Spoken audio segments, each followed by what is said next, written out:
Well, joining me now is Juan Castro, a well-known and very well-regarded Spanish journalist, worked for Marca for over 30 years, or around 30 years. Juan, you picked me up on that yesterday. Was it 29? Yeah, 29 and 2 months, exactly. 29 and 2 months, so almost 30. I got picked up on that yesterday, and possibly quite rightly as well. Going into this new La Liga season, there is a ton of really interesting storylines. There are some clubs who are struggling off the field, as we've seen for the last couple of years, obviously in La Liga as well. Valencia being a very big example of that at the moment with the debt that they're accruing.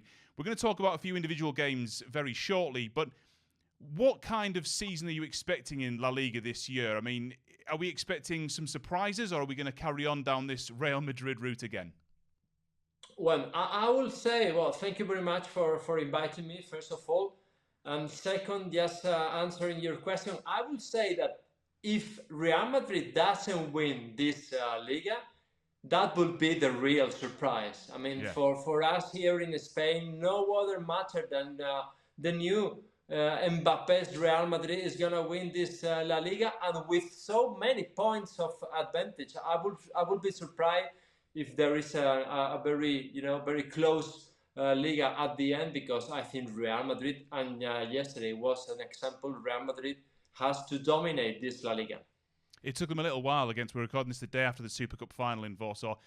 It took them a little while to get going, but once they got going, Atalanta were nowhere near them. And yet again, Carlo Ancelotti just has this extremely good squad, these brilliant players, and as always, because Carlo Ancelotti is one of the greatest managers of all time, he has got them purring yet again. And as you mentioned, the addition of Endrick, the addition of Mbappe, Real Madrid, and this is scary, I'm sure, in Spain, are only stronger than last year, I think. Yeah, I mean, it's the same team without Cross. That is true. Yeah. Which was, which is a very good player, and I think is the only positional midfield that Real Madrid had in the past. But it's without Cross. But Cross could be replaced by Valverde or by Tchouaméni. But if with Kylian Mbappe, which is the best player so far in the world. So what else? I mean, Real Madrid is the European champion, is the La Liga champion, and then is a new Real Madrid with Mbappe. So I mean, what else? As I told you, I think it will be a real surprise if this team cannot win, and if this team doesn't win La Liga, if because Real Madrid didn't want. Are Barcelona going to be any closer? Is the question, because Real Madrid obviously win the league by 10 points last season. Barcelona have strengthened in some areas. I mean, obviously Dani Olmo going in as an extraordinary European Championships. But I suppose with Olmo's problem is he going to be fit enough? Hasn't completed a huge amount of games in the last couple of years, Dani Olmo. I was looking, missed 29 club and country games last season, which for your big money signing, if you're Barcelona, is a little bit worrying.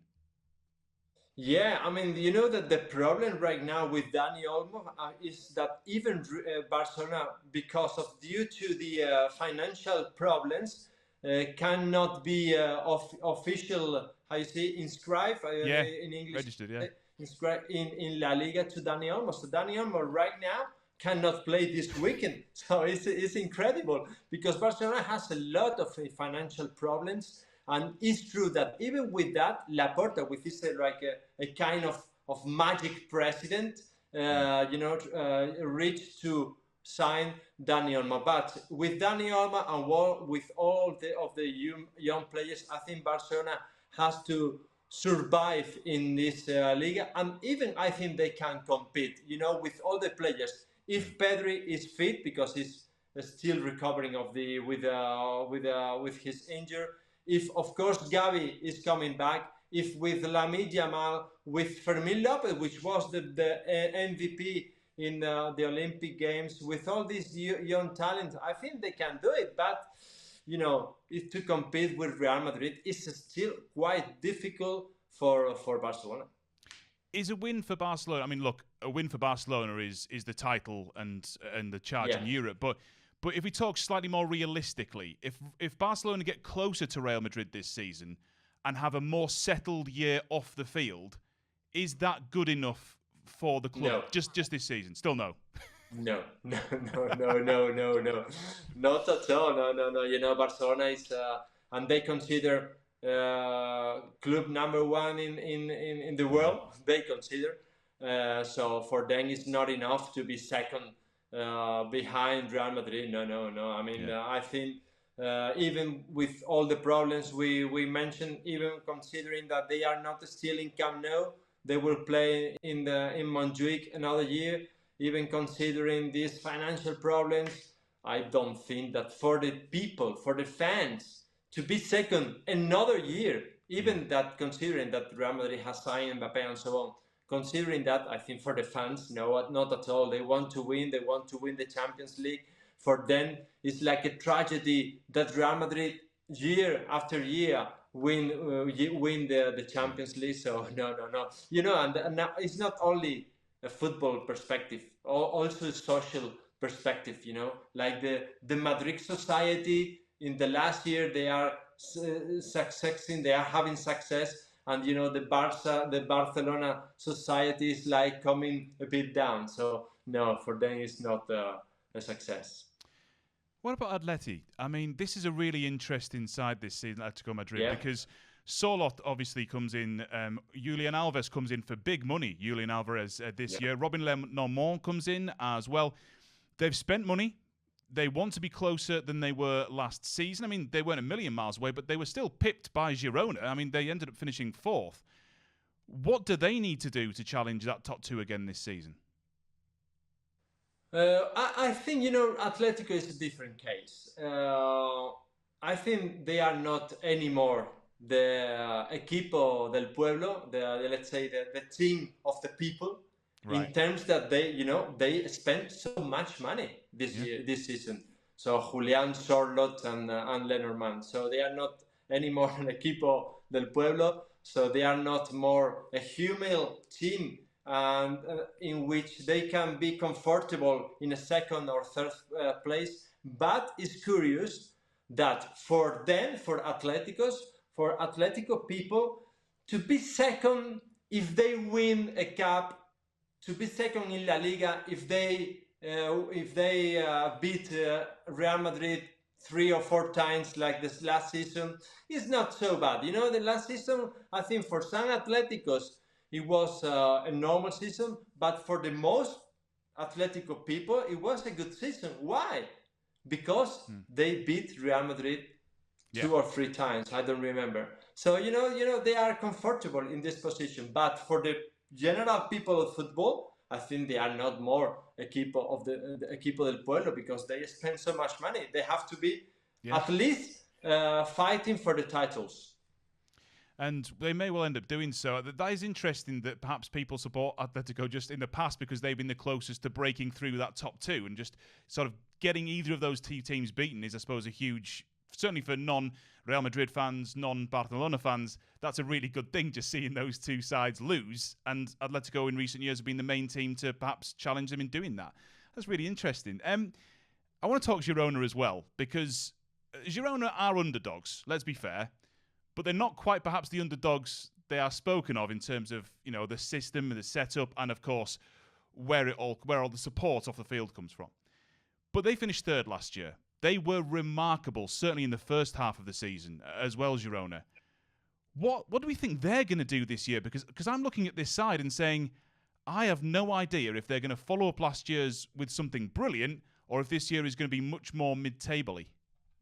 I think, for Girona people and in terms of football people, this current season for Girona is like a present to be in Champions League. It's an unexpected thing in the history of Girona. So I say I will be surprised if they are still on the top 6. Because they have lost Jovic, they have lost Alex Garcia.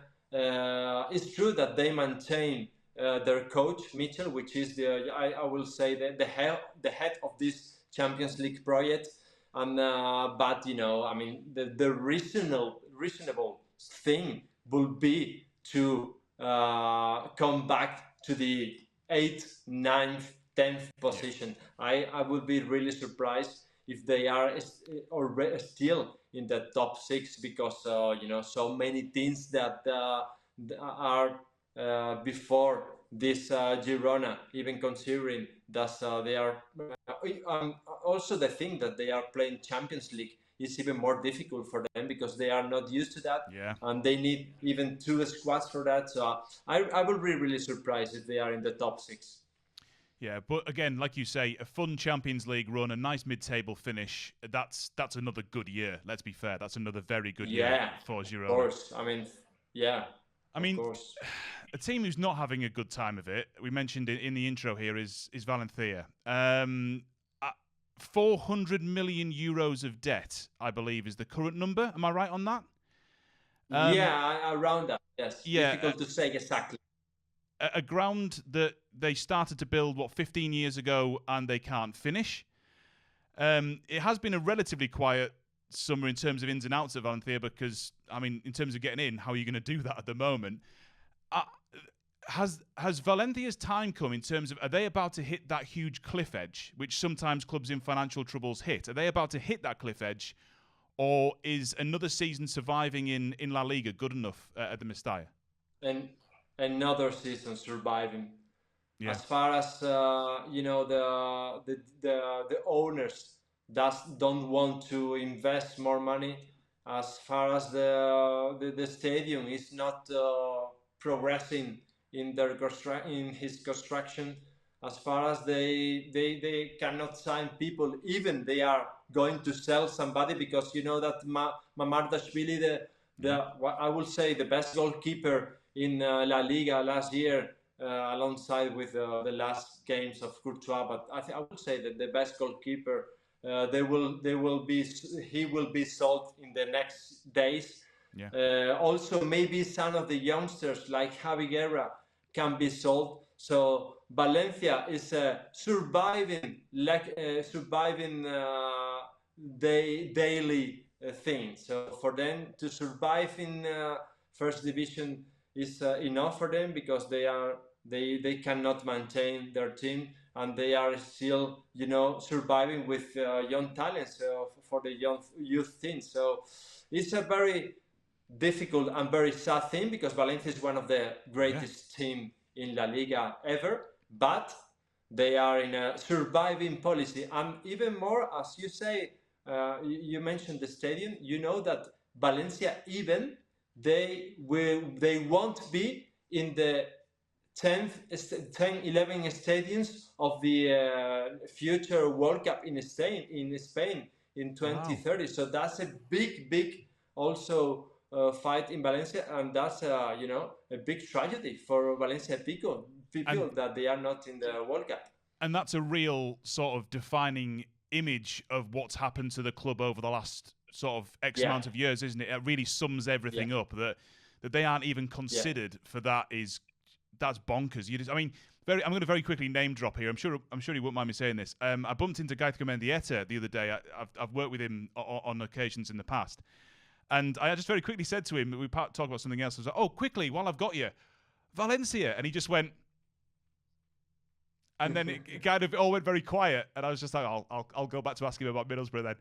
But yeah, again, obviously he was a key part of that incredible run in the early 2000s, and just what's happened to Valencia is absolutely crazy. But it's what happens as well if you mismanage a club financially. It's happened in England, it happened in Spain, it's happened in France. Obviously, we've seen with Bordeaux recently. You mismanage a club financially, no matter how big they are, you're done, or at least you're going to have a horrible time of it. A club who have always, I think, pretty well run is Athletic Club in Bilbao. They've kept the Williams brothers so far. That's a big plus for them that neither of those have gone yet. We don't know if that's going to be the case in a couple of weeks' time. Obviously, Alvaro Jalo's gone in from Braga as well.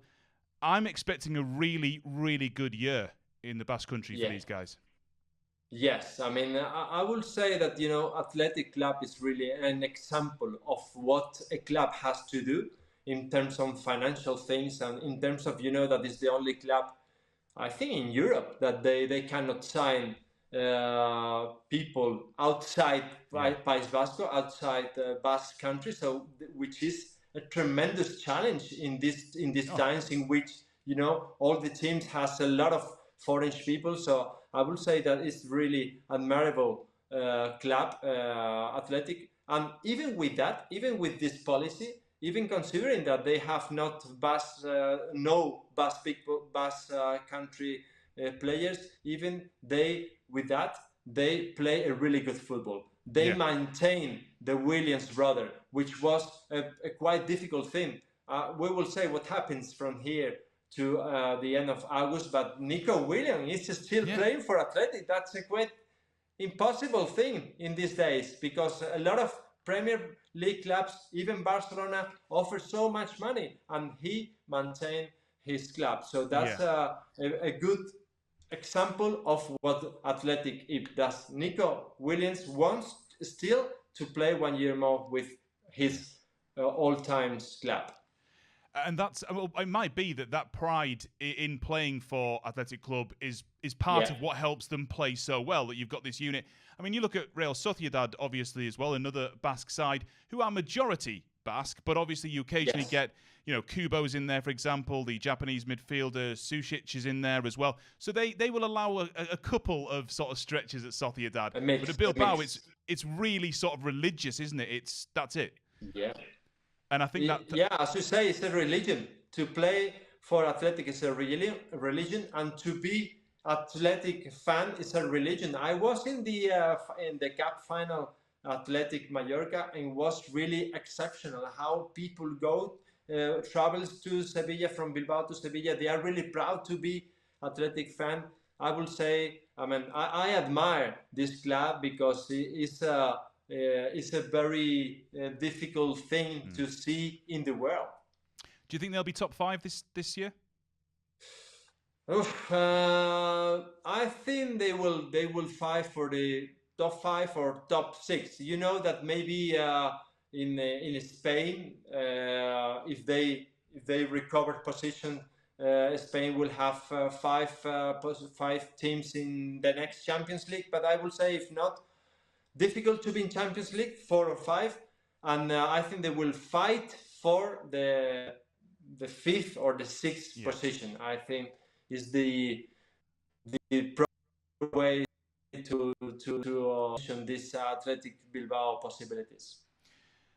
Are there any teams that you think will surprise us? Whether it's a bad surprise and struggle for survival, or a good surprise? Are there any sides who are bubbling at the moment where you think they're being underrated here?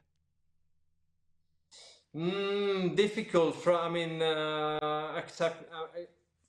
Accepting. Outside this, what we mentioned, difficult, because Sevilla is not in a good days. They have even a lot of financial problems. So I will be surprised if they are a surprise.